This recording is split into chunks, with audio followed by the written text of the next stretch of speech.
2016 में M S Dhoni the untold story movie आई and हम सब उस मूवी को देखने गए थे as M S Dhoni fan, but बाहर आए थे सुशांत सिंह के फैन बनकर। ब्राइट फ्यूचर, करोड़ों फैंस, स्टारडम के साथ साथ कई दुश्मन, एंड अचानक न्यूज आई।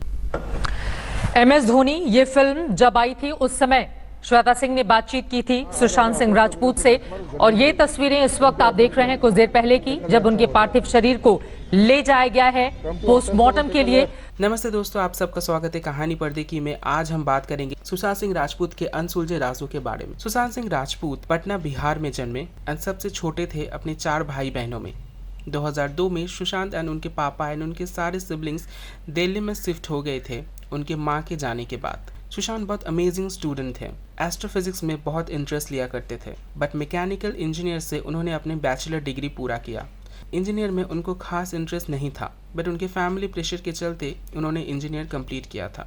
बट एक्चुअल में सुशांत एस्ट्रोनॉट बनना चाहते थे। साथ में सुशांत शाहरुख खान के बहुत बड़े फैन थे। इंजीनियरिंग करते वक्त ही शामक दावत के डांस क्लासेस में एज स्टूडेंट जाते थे एंड धूम 2 सॉन्ग में ऐश्वर्या के पीछे भी उन्होंने डांस किया था 2006 के कॉमनवेल्थ गेम्स क्लोजिंग सेरेमनी में। सुशांत ने अपना इंजीनियरिंग ड्रॉप किया। सुशांत छोटे छोटे रोल किया करते थे। जब पृथ्वी थिएटर्स में वो काम कर रहे थे तभी 2008 में किस देश में है मेरा दिल शो के लिए सुशांत ने ऑडिशन दिया था एंड उनको मिला सेकंड लीड रोल उसी शो में, प्रीत सिंह जुनेजा का। हालांकि बहुत ज़्यादा एपिसोड तक सुशांत को नहीं देखा गया था एंड तब से ही सुशांत ऑडियंस को बहुत पसंद आ गए थे। उस शो के फाइनल एपिसोड में सुशांत को फिर से बुलाया गया था। शो की प्रोड्यूसर एकता कपूर इस बात से बहुत इम्प्रेस हुई थी एंड पवित्र रिश्ता के लिए सुशांत को फिर से कास्ट किया गया GTV पर। वहाँ पर ही सुशांत मिले अंकिता लोखंडे से। पवित्र रिश्ता सुशांत को बहुत ज़्यादा रिकॉग्निशन दिया था एंड बहुत सारे TV अवार्ड्स भी सुशांत को मिला था इसी शो के लिए। 2010 में सुशांत को इस शो के लिए बेस्ट एक्टर फॉर TV का भी अवार्ड मिला था। 2.5 साल तक सुशांत ने पवित्र रिश्ता में काम किया था एंड उसके बाद सुशांत UK चले गए थे फिल्म मेकिंग सीखने एंड राज 2 में Sushant as a assistant director थे। 2014 में जब पवित्र रिश्ता का फाइनल एपिसोड आया तब भी सुशांत को फिर से देखा गया था एंड तब तक सुशांत बॉलीवुड में अपना नाम बना चुके थे। 2011 में सुशांत को कास्ट किया गया था फिल्म काई पोछे के लिए, जो कि चेतन भगत की एक नॉवल बेस्ड फिल्म थी। 2013 में फिल्म रिलीज़ हुई एंड काफ़ी सक्सेस हासिल किया था। इनफैक्ट काई पोछे के लिए सुशांत को बेस्ट डेब्यू एक्टर का नॉमिनेशन भी मिला था। काई पोछे रिलीज़ होने के बाद सुशांत राजकुमार हिरानी की फिल्म PK साइन कर लिया था एंड PK भी एक मैसिव हिट फिल्म थी। 2013 में शुद्ध देसी रोमांस से सुशांत के बॉलीवुड में काफ़ी ज़्यादा रिकॉग्निशन मिला एंड बॉलीवुड में सुशांत का नाम बहुत ज़्यादा सॉलिडिफाई हो गया था। इंडस्ट्री में ये बात होने लगी थी कि सुशांत नेक्स्ट SRK है। 2014 में PK रिलीज़ हुई एंड उस साल की वो सबसे ज़्यादा ग्रॉसिंग फिल्म थी। 2015 में सुशांत को ब्योमकेश बख्शी का कैरेक्टर मिल गया था एंड वो में भी उतनी अच्छी चल नहीं पाई। बट नेक्स्ट ईयर 2016 में MS Dhoni the untold story से सुशांत को सब जानने लगे एज सुपरस्टार।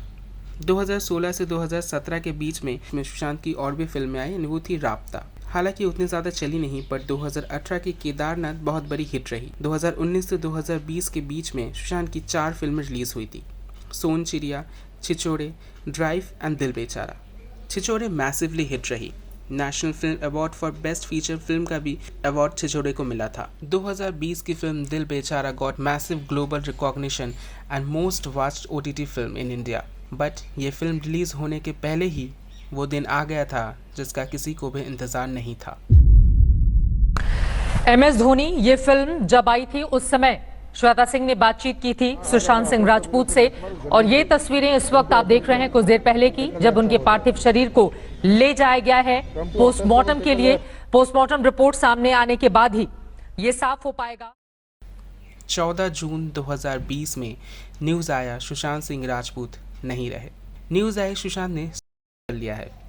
कहा गया कि सुशांत डिप्रेस थे एंड बाइपोलर डिसऑर्डर से सफ़र कर रहे थे। न्यूज़ बाहर आते ही हर जगह खबर स्प्रेड होने लगी। बहुत सारे स्पेकुलेशंस और रूमर्स होने लगे कि सुशांत को मारा गया है, उनको बहुत टॉर्चर भी किया गया था। ये सारी बातें चल रही थी एंड कई नाम सामने आए थे, जिसमें से सबसे प्रोमिनेंट नाम था रिया चक्रवर्ती का।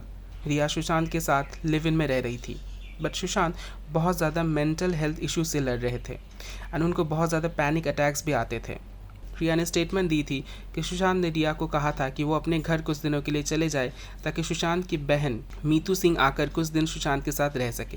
एंड रिया के जाने के 6 दिन बाद ही सुशांत ने वो कर दिया था जिसका किसी को भी उम्मीद नहीं था। सीबीआई को केस हैंडओवर किया गया एंड खबर आई हेविली अमाउंट ऑफ मनी रिया के अकाउंट में ट्रांसफ़र किया गया है। बट लेटर उसको कहा गया कि सुशांत ने ही खुद वो पैसे रिया को दिए थे पर्सनल एक्सपेंसेस के लिए।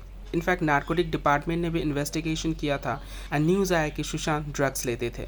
रिया चक्रवर्ती एंड उनके भाई ने फाइनेंस किया था सुशांत के लिए। 2020 के सितंबर में रिया एंड उसके भाई को इसी वजह से अरेस्ट किया गया था। रिया ने इंडिया के सबसे प्रोमिनेंट डिफेंस लॉयर को हायर किया था अपना केस लड़ने के लिए, जो संजय दत्त एंड सलमान खान का केस भी पहले हैंडल कर चुके हैं।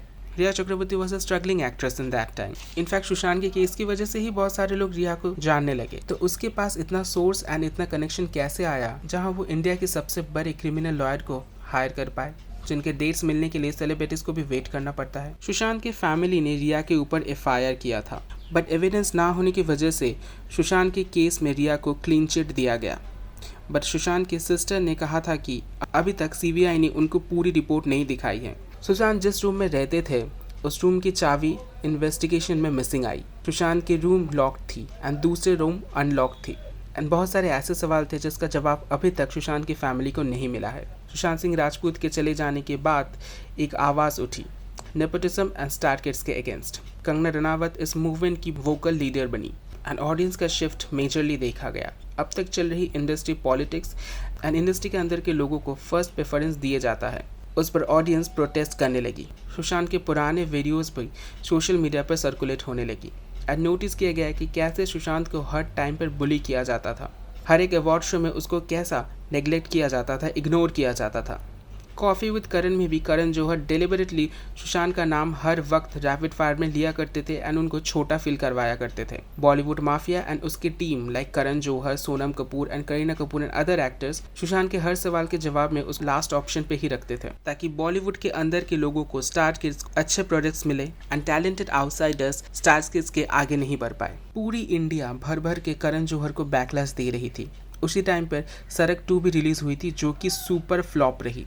लोगों ने ठान लिया था कि बॉलीवुड के एक्चुअल क्रिमिनल्स को बैन करवा कर ही रहेंगे, जिन्होंने सुशांत जैसे कई टैलेंटेड आउटसाइडर्स को ख़त्म कर दिया है। सुशांत सिंह राजपूत चले गए एंड इस साल 6 साल हो जाएगा, फिर भी सुशांत को जस्टिस नहीं मिला। कई प्रोटेस्ट हुए, कई बैन हुए, बट आखिर में सब कुछ बदल गया। सुशांत ने सुसाइड किया था या फिर उनको मारा गया था, ये तो किसी को नहीं पता, बट उनके फैंस अभी भी उनको याद करते हैं एंड ऐसा चाहते हैं कि चमत्कार हो जाए एंड ये सब झूठ निकले, फिर से सुशांत हमारे बीच आ जाए या फिर सुशांत को जस्टिस मिल जाए। हर रियलिटी शो, डांसिंग शो या फिर सिंगिंग शो में सुशांत का जिक्र नहीं होता है, ना ही उनके बर्थडे पर या फिर उनको स्पेशल एपिसोड डेडिकेट किया जाता है। शायद ये लोग चाहते हैं कि सुशांत का नाम टाइम के साथ दब जाए एंड उनके पीछे छुपे हुए कई नाम छुपे ही रहे। 2025 में सीबीआई ने सुशांत के केस को क्लोजर दे दिया है। ये कहा गया है कि सुशांत का केस एक केस था एंड कोई भी और एविडेंस नहीं मिला जहां पर कहा जाए कि सुशांत को गया था। बट उनके फैमिली अभी भी लड़ रहे हैं क्योंकि उनको पता है कि सुशांत सुइसाइड नहीं कर सकते। बट सच क्या है किसको पता। सुशांत सिंह आपको कैसे लगते थे? अगर उनका काम आपको अच्छा लगता था तो कमेंट में बताएं एंड चैनल को सब्सक्राइब करना मत भूलना। फिर से मिलेंगे हम लोग किसी नए वीडियोज़ के साथ, तब तक के लिए बाय।